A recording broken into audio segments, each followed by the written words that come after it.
ቆይሲ ቁርአንን ሙሐመድ ቁርአንን ያውቀዋል? ቁርአን ሙሐመድን ያውቀዋል? እንኳን ቁርአን አለ መጽሐፍ ቅዱስ ያውቀዋል። ኦኬ አባቱ ማን ነው? እሱ ሙሐመድ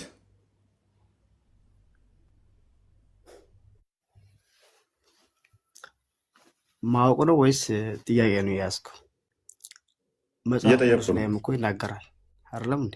እኮ ችግር የለውም። አሁን መጽሐፍ ቅዱስ ላይ እንመጣለን። ሙሐመድ አባቱ ማን ነው? አንድ ጥቅስ ፕሊስ ሊስን። አባቱ ማን ነው? ማያነብን አያት ብቻ ያነቡን። በእናት የሆነ ሲል የሆነ እንትን ውስጥ አትግባ። በእናት እንደዚህ ነጥብ ውሃ ማይቋጠር ሰባት አያቶች ያነቡም። እነሱ ሁሉ ነብይ ናቸው በአንተ ሎጂክ መሰረት። አሁን የጠየኩህን መልስ። ሙሐመድ አባቱ ማን ነው?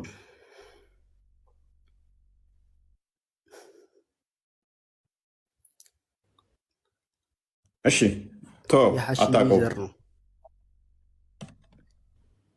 የት ሀገር ሰው ነው ሙሐመድ? ኬንያዊ ነው? ኢትዮጵያዊ ወይም ሱዳናዊ? አረብ ነው እንጂ። ኦኬ አረብ የት ነው? እሺ ማለት ምን አይነት ጥያቄ ነው የምትጠይቀኝ? የመን ነው አይደለም። ጥያቄ ምን አይነት ነው? ቀይ፣ ጠየም፣ ጠቆር፣ ነጣ፣ ቆጠን፣ ወፈር፣ ረዘም፣ አጠር ያለ። እስቲ አሁን ያወራሃትን ሙሐመድ የሃሽሚ ዘር ነው፣ ሙሐመድ አረብ ነው የሚል እስቲ ማስረጃ ስጠኝ ከቁርአን። ቁርአን እኮ ሁሉም ነገር መናገር የለበትም። ሙሐመድን ያውቀዋል ብለኸኝ እኮ እያስረዳኸኝ እኮ ነው። ስለዚህ ሙሐመድን ቁርአን አያውቀውም? ሱረቱል ሙሐመድ የሚል አንቀጽ የለም እንዴ? እሱን አንተን የሰየምከው። አየህ፣ ክርክር ድርቅ ያለ ነው። ግን ምንም ድርቅ ያለ አይደለም። ምንም ድርቅ ያለ አይደለም። ስያሜ የተሰየመው ሙሐመድ ከሞተ በኋላ ነው። ሙሐመድ ራሱ ይህንን ቢያውቀው 114 ምዕራፍ እንዳለ ፈቲያ መጀመሪያ፣ ከዛ በቀራ፣ ከዛ አለ ኢምራን የሚባል አያውቃቸው። ሙሐመድ ራሱ በህይወት ባልነበረ ሰዓት የለም። ይሄ ስለ ተራዊት ታውቃለህ? ስለ ተራዊት ታውቃለህ? ምን አገናኘው? ምን ሰላት ሰግድ እንትን ልትል ፈልገህ ነው? አይደለም። ታውቃለህ ወይ ነው? ምን አገናኘው? ተቶፒኩ ጋር ምን አገናኘው? የሆነ የምትከራከርበት ርዕስ ስለዛ ነገር እውቀት ሲኖርህ ነው እንጂ ዝም ምን አይገናኝም። የሚገናኝ አይደለም። ምን አገናኘው? እስቲ አንተ ወቅና አገናኝና ሂድ ሲመለስ ምን ይገናኛል? እኔ አሁን ሙስሊም ነኝ። ስለ ክርስትና አላቅም። ስለ ተራዊ አንስተህ ምንድን ነው? ምን አገናኘው? ክርክርህን ርዕስን ወቅ ነው እኮ እያልኩ ያለሁት እኮ። ማይገናኝ ነገር ለምን ታነሳለህ? እኔ የጠየቁ ኡስማን ስላቃጠለው ቁርአን እንዲህ ዞረ ጥምዝዝ ሄድክ፣ አዋጣህም። ዘሆል ብትሄድ በየትኛውን ትመታለህ? ስለዚህ ክርስቲያን ቀጠል አልመለስክልኝም እኮ አንተ ጠየቅኩህን ጥያቄ እኮ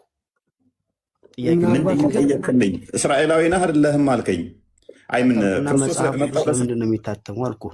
ይህን ስትመልስልኝ እመልስልሃለሁ። ምንድን ነው የሚታተመው? መጽሐፍ ቅዱስ ለምንድን ነው በየጊዜው የሚታተመውን ያልኩ ጥያቄ። እሺ ሜታ አድርግ። በቃ አዳምጥ። መጽሐፍ ቅዱስ ለምን በየጊዜው ይታተማል? የኢትዮጵያ ሕዝብ የዛሬ 20 ዓመት በፊት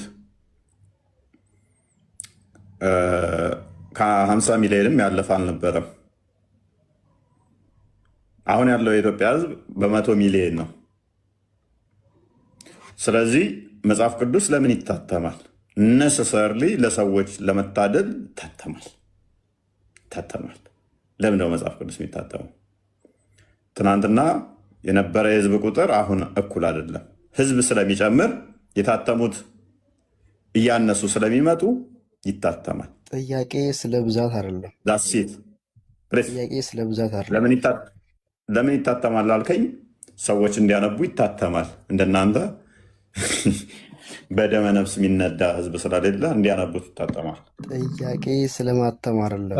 ዩኒክ ግን ቆይ እስካሁን የጠየቃቸው ጥያቄዎች እንዳለ ኡትማን ካቃጠለው ቁርአን ጋር ምንም ያያይዛቸው ነገር አለ ማለት? ኡትማን ለምን እንዳቃጠለው መልስ የለህም? ይሄ አላሁ አለም። ይሄ በዚህ እውቀት የለኝም። ግን ጥያቄ ግን እስካሁን አልመለሰልኝም እሱ። እሺ በደንብ አዳምጥ። እያልኩ ስለ ብዛት ሳይሆን እያልኩ ያለሁት ለምን ይሻሻላል ለምን ይሻሻላል ከሆነ ሜይ ቢ ቋንቋ ሊሻሻል ይችላል። ቋንቋ ሊያድግ ይችላል። ቋንቋ ሊሞት ይችላል። ይህንን ተምረሃል ብዬ አስባለሁ። ስለ ቋንቋ ተምረሃል? ለው ግሬድ ላይ ተምረሃል። ቋንቋ ይወለዳል፣ ያድጋል፣ ይሞታል። ስለዚህ እነኚህ ሶስቱን ስቴጆች ቋንቋ ይሄድባቸዋል፣ ያልፋቸዋል። ስለዚህ ከቋንቋ አንጻር የዛሬ 2000 ዓመት የነበረ ቋንቋ አማርኛ ዛሬ ከምናወራው ጋር ኤግዛክት አንድ ላይሆን ይችላል። ስለዚህ ቋንቋው ሊያድግ ይችላል። ነገር ግን ትርጉሙን ባልቀየረ ሁኔታ፣ ሀሳቡን ባልቀየረ ሁኔታ ቋንቋው ሊቀየር ይችላል። ቃሉ ማለት ነው። ከዛ አንጻር ከሆነ እያልከኝ ካለ ይሄ ቁርአን ስላለ ማለት ነው። ለምሳሌ ኃይለሥላሴን ቁርአን ብታየው ማንበብ አችልም። ግዕዝ ነው አማርኛ ነው አይገባህም። የኃይለሥላሴን ቁርአን ትርጉም ካወቅከው ማለት ነው። አሁን ካለው ጋር ኮምፕሊት ላይ አይገናኝም። የሀጂ አቢብ ሳኒ እና የመሐመድ ዘይን ሬድ እንኳን ቁርአናቸው ትርጉሙ ይለያያል። ስለዚህ ምንድነው እሱ መልእክቱ ላይ ነው እንጂ ፎከስ የሚደረገው ቃሏ ሀ ትላለች እዛ ጋ ሀ እዛ ጋ በላ እንደዚህ የምትጻፍበት እንዲህ ነበር እንዲህ እያንዳንዷን ቃላት እንደዛ ከሆነ ቋንቋ ያድጋል። ሲያድግ ከማህበረሰቡ ጋር አብሮ ትርጓሜውም አብሮ እንትን ይላል ማለት ነው።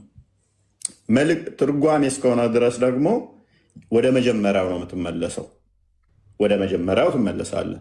ለምሳሌ ከፈለክ ላሳየህ እችላለሁ። እንግሊዝኛዎቹን አሁን አውጥተህ ባሳየህ 20 እንግሊዝኛ ትርጉም ባሳየህ አንድ ጥቅስ ላይ 20ዎቹም የተለያየ ነው ያስቀመጡት ቃላቱ የተለያየ 20 ቃላት ላሳየህ እችላለሁ።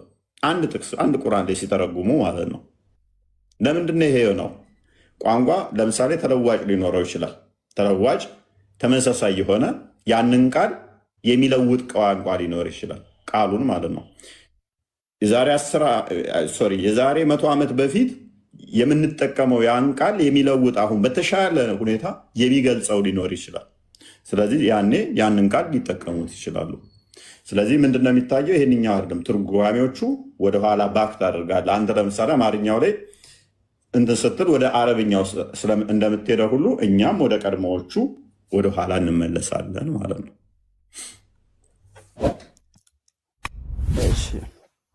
አሁን ትንሽ ለማብራራት ሞክረሃል። መሞከር ሳይሆን መልሼልሃለሁ። ያልተመለሰልህ ሞክረሃል ይላል። አሁን እንደሚያውቀው ነው ልልህ የፈለኩት ሞክረሃል ይላል። በዚህ ጭንቅላቱ ማለት ነው። ቆይ በቀላሉ ላስጨንቅ አልፈልግም። ቆይ ችግር የለውም።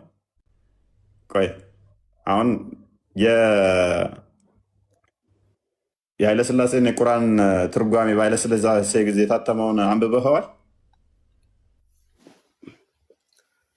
ይኸውልህ ቅድም ያልኩህ እኮ ይሄን ነበር።